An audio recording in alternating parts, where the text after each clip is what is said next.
Yes, man. I know I haven't covered it yet, mostly because when the rankings came out last night, dude, I wasn't digging it, and some of the things that just looking at it now and kind of reflecting back on it, but I have some major freaking issues here. The committee seems to be rewarding low risk scheduling, and I'm dead serious by that. And it's really kind of annoying because programs are going to note what is going on and how the committee's ranking teams because teams are being rewarded just for not losing. And that can really kind of degrade probably the sport and some of the non-conference games that you do get throughout the year, mostly in the beginning of the year, start off the year. But just looking at some of the teams in the top, top 12, really the playoff continued type teams, you got Notre Dame, Indiana, and Boise State, all with one loss, but Notre Dame is the only one of those three that beat a team that's ranked in the top 25 currently. Notre Dame beat Texas A&M. Indiana has played absolutely nobody, and I was rooting for you, but I am not rooting for you in this aspect, Indiana. I was rooting for you when you were taking on Ohio State, but y'all got dog walked right the heck up on out of there. Right up on out of there. And so y'all shouldn't be ranked at 10. That was a very poor ranking by the playoff committee, because Indiana this next week is going to play the worst team in the Big Ten to wrap up their season in Purdue, which they're probably going to win that game. They will win that game, which means there would be no reason to drop Indiana. Therefore, another team below them, and you're probably going maybe down to 13, 14, maybe possibly South Carolina, because South Carolina is going to play Clemson. Are they going to have a good enough quality win this weekend to jump Indiana, to make that jump over Indiana? Man, I doubt it. There's no way. There's no way. They would really have to kind of justify that one. And I'm just looking at Indiana and Boise State then on these two aspects, and they both have one loss, and you can kind of compare the losses a little bit. Indiana lost to Ohio State. Boise State lost to Oregon. Well, Oregon and Ohio State played, and Ohio State lost 1 second, and they were driving right there at the end of the game. They almost got the field goal to beat Oregon in Oregon. So these two teams, Oregon and Ohio State, are very freaking comparable, but Boise State then lost to Oregon at Oregon, by 3. Remember, by 3. Indiana just lost at Ohio State by 23. Indiana does not belong. And if you look at their non-conference schedule is a straight dog water ass. They should not be ranked in the top 10. I was rooting for you before the Ohio State game, but the fact that y'all got dog walked up out of there just shows that y'all are not worthy, and y'all shouldn't even be close. Y'all should be outside the top 15, because we have no idea what kind of a team you are, because you're somewhere between 2, where Ohio State's ranked, and since you got beat down that bad, I would say well below that, to, 70, because that's like the next hardest team you've beaten is ranked down. It's really low, because the next best team that you've beaten is someone in the Big Ten, because you've played all the scrubs in the Big Ten, every single one, and including then Ohio State. So I don't know why Indiana is ranked in the top 10. That is not a top 10 team. They showed it this past week, and the committee gave themselves no possible way to drop them. They don't have one quality win. This top 12 is not the what have you done to prove you should be in the college football playoff. This is the group that hasn't screwed up because they haven't played tough teams. There are some good teams up here. I'm not going to say there isn't, but some of these teams are frauds as hell. Miami is another one. Miami doesn't have any good quality wins. Just checking out the Miami schedule, they have beaten absolutely nobody ranked in the top 25. Not only that, but they haven't played anybody in the top 25. So yeah, Miami could also be another fraud. Georgia while they play to the level of their competition, whether that's up or down, they could probably play with anybody. I think they've kind of proven it in a lot of aspects. They've had a very tough schedule. You know who they are. They can beat top tier teams. They can beat basically probably anybody in the country.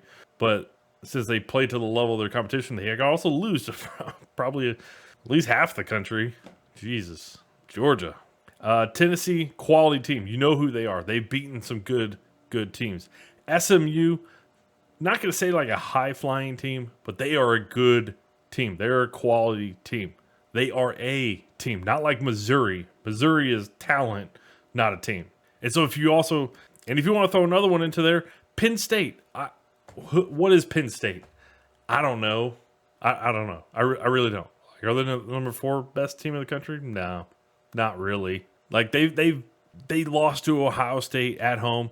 And if you watch that Ohio State game, outside of that initial pick 6 Penn State returned on Ohio State, they did nothing in that game. Ohio State controlled that game. After that initial pick 6, Penn State did not belong on that field at all. And it did not take Ohio State long to get that lead and make up for that pick 6. So, yeah, I mean, I don't know. A lot of these teams do not have quality wins to justify them being in that top 12, being in a possible playoff spot. And that is my biggest flaw with what I see going on here. Strength of schedule weakness is prevalent in the top 12. Miami's is not strong. Notre Dame's, yeah, I mean, a lot of these teams, Indiana's not strong at all. There's not a lot of strong schedules. And in the SEC teams, the ones that are least ranked in the top 15, even in the top 25, eight teams in the SEC ranked in the top 25. And I'm not trying to get SEC teams into this, but to say that their strength of schedule doesn't matter, other teams that you play against don't matter. Take, for example, my Texas Longhorns. They don't have like one of the stronger strength of schedules in the SEC, but it's pretty good. It's a pretty good strength of schedule. It's way better than a lot of these other teams that are up here. Even Oregon, Ohio State. Ohio State has the best strength of schedule in the Big Ten that's at least ranked. I think Purdue actually has the best strength of schedule because I think they've played all the best teams in the Big Ten. So, but outside of that, man, I just have some major issues with how we are rewarding teams to be in, because we are rewarding teams just for not playing hard teams. Not whether you win or lose, because most of these teams are good enough to at least beat like a bunch of scrubs. Like a lot of teams that are like 50 and lower, if you're a 35 or a 30 or 25 type team, you're going to beat them. You should beat all those teams, right? And so, like, how good is Miami? They've beaten nobody. They even lost to an unranked team in Georgia Tech. So I got some major issues. Then taking a look at the 12-team bracket, there's starting to be some issues that are even percolating on just the way the bracket's done. One of the things that was very interesting was the no reseeding after each round is really weird. So like the bracket is set up the way it is, and you play through as it is. Even back when I was initially announced, whenever it was like 2 years ago, I think when they agreed to this, I didn't really like that. We all know the 5 highest seeded conference champions get into the 12-team playoff. The 4 highest seeded conference champions get first round buys. They go to the quarterfinals. Some people have said, no, you shouldn't do that. First round should start the corner. They shouldn't be rewarded with first round buys. The reason why there's first round buys is because they're playing conference championship weekend, and a lot of these at-large teams aren't playing. You're not going to. So you're telling all these teams that are going to these conference championship games that, hey, you're going to have to play an extra game. It's like, no. That's why there's a first round bye. If you never really realized that, because you don't want to have all these teams not have to ask them to play an extra game. Now the 2 teams that's really going to suck for, I'd say 2. It could possibly be 3. Okay, is the losers of any of the conference championship game, that also make the at-large bid, possibly Ohio State in this case. If Texas and Georgia wind up playing in the SEC championship game, I don't think Georgia would get knocked out if Texas avenged its loss against Georgia. I don't. I think Georgia would probably still wind up making the 12-team playoff, but they would be one that would lose that spot. So they would play on conference championship weekend. I don't think there's another example or case of where that maybe SMU, Miami, possibly. So those teams that lose those conference championship games and still make the at-large bids, yeah, they're going to have to play an extra game. And it kind of stinks. The Arizona State game or team here, they're the ones that would be that fifth conference championship winning team. They would be able to make it. So there's definitely some issues here, right? And one of the issues is this top bracket, this top grouping here is possibly, and we kind of talked about this previously earlier in the year, that number 5 spot that's not a number 5 team. That is probably the number 2 team in the country. Oh, right now, because it is the number 2 team in the country, Ohio State, or at least it's currently the way it's currently ranked and the way things currently look, right? But Ohio State is not a 5 seed, and so it's very possible that this semifinal game right here, this top bracket semifinal game, could be the real national championship game every year. That is very possible, because if you have the 1 seed who then wins its game, and then you have the 5 seed or possibly the number 2 type team in the country win their game, both of them, they could square off again. And in this case, this year, it could be Ohio State, Oregon. This needs to not happen. I get it. This would wind up getting us to who is the actual number 1. And we wanted to incorporate, they wanted to incorporate more teams in, because there were some teams that were really good some years. Maybe they had injuries, and lost like a game or two, and they were just on the outside looking in, and they were just never able to get back over, and maybe they were like 5 or 6 or something like that. And it's like hard to justify, 4 slots. It's like really important to really try to really difficult to say who's most rewarding based on what metric. But the number 1 team in the country would be in the 12-team playoff.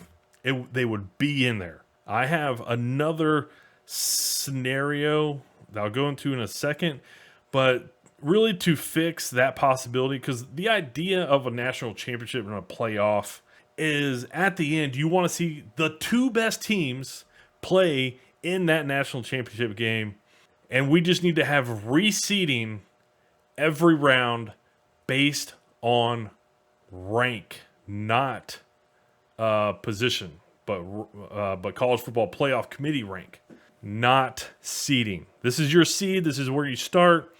So this is how the first round and all that would go, and that is basically the way it's done. 5 through 11, 5, 9, 8, 11, 6, 10, 7, they are all done based on their at-large ranking. So that should happen every round. Every round. That way, no matter who wins, we are seeing the number 1 team is always playing the worst team until you get to the national championship game, which even then you're still playing the worst team, right? But that way, the national championship game would be the 2 best teams out of the bracket, and it's not possibly in a semifinal type of game. I don't think you'd want to see that. I think the national championship game, you want to see the 2 best teams that make it. So I think reseeding based on the College Football Playoff Committee's ranking should happen. This is just the seeding, the starting seeding, and you go from there. Every round, reseed, rearrange. The other way, another possible scenario, just a good way to kind of maybe look at it, is this could be kind of interesting. So all these 4 slots, these are basically given to the conference championship game winners. So basically, let's just call what the conference championship games are. they are basically first round games. That's basically what they are. So if A&M beats Texas this weekend coming up on Saturday, Texas, A&M, and Georgia will be playing for the SEC championship game. Texas A&M has a possibility to get into still one of the quarterfinal slots. So let's just back out what we know. The SEC championship game, and you just make it this way, okay? You got the SEC, Big 10, Big 12, and ACC championship games are just a part of the first round, and you just have them the first round on conference championship weekend. You just hold it on conference championship weekend, and you also do that with the Boise State and all that. But then you also match up the at-larges. The at-larges then would play that weekend as well. And whoever has the highest seeding would then host a game. Basically, I mean, the same format here, right? But you're just taking Texas and call it Texas A&M down here in the first round. Just label that as what it is. And then you got Miami, call it Clemson here. Oregon, call it, who would possibility be playing? I don't know, because all four of the possibly good Big Ten teams are in there. Let's call it Illinois, right? Illinois there. And you got Boise State and whoever they would be playing in the Mountain West. But the interesting thing would be, what do you do with the group of five? What you could possibly do with the group of five is you could say, hey, the two highest ranked group of five teams would not play in their conference championship game, but instead would play each other. They don't have to come from the same conference. So like Tulane and Boise State right now would be those two possible teams that they could play in the first round slot to see who would advance out of the non-group of five. And you can even just put it up here in their own slot, like the two highest ranked group of five teams, they would play.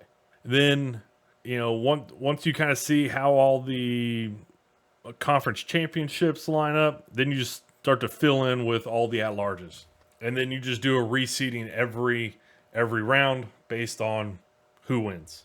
But I get it. It's kind of weird for the group of five because you're not going to your conference championship game. But for the group of five, it's kind of a difficult one because, even asking them to kind of do this, most years, I would imagine, a group of five team is not going to be getting a first round bye to the quarterfinals. This is just a really weird year. There's a lot of parity in the Big 12. There's a lot of parity in the SEC. And so Boise State hasn't wound up snucking in. I would imagine most years they're going to play in that first round. And so you're going to be asking these group of five teams who are already behind the bell, but, as far as like talent and skill and development and all that, you're asking them to play an extra game every year compared to the Blue Bloods. And that's kind of one of the things I was kind of thinking about. I was like, dude, we got to get a situation where some of those group of five teams are not constantly having to carry the extra load when, and I get it. Part of it's like, well, you play an easy schedule, you should be able to handle an extra game. Okay. I mean, I guess I get it, but for the most part, I would imagine when they came up with a lot of this ruling about the four highest seeded conference championships, I would imagine a lot of it was just default that the group of five team was going to get that 12th slot, right? Just 12th slot. Like, that's probably just what they were thinking. Anyways, those are some things that I don't know. I see some issues with. I'm not a fan with some of these teams that are just being rewarded based on because they haven't lost. And I think I saw the committee chairman say, "Oh, but Indiana looks good, when we see them play against other teams." But it's like, dude, those teams are scrubs. Their practice defenses and offenses are better than some of those teams that they play against. But it doesn't mean Indiana's a good team. It doesn't. I'm not trying to bust your balls, Indiana, but y'all didn't look good against Ohio State at all. So yeah, that's my thoughts. I'm not really too impressed kind of with what's going on with the big, the college football playoff committee and the bracketing and the rankings and stuff like that. But there can definitely be some stuff that's redone. I mean, basically, if we're just calling these guys winners of their conference championship game, then let's just put everybody on the first round on conference championship game weekend, and let's just figure it out that way. That way, it also gives some more room out here with quarterfinals, semifinals, and national championship game.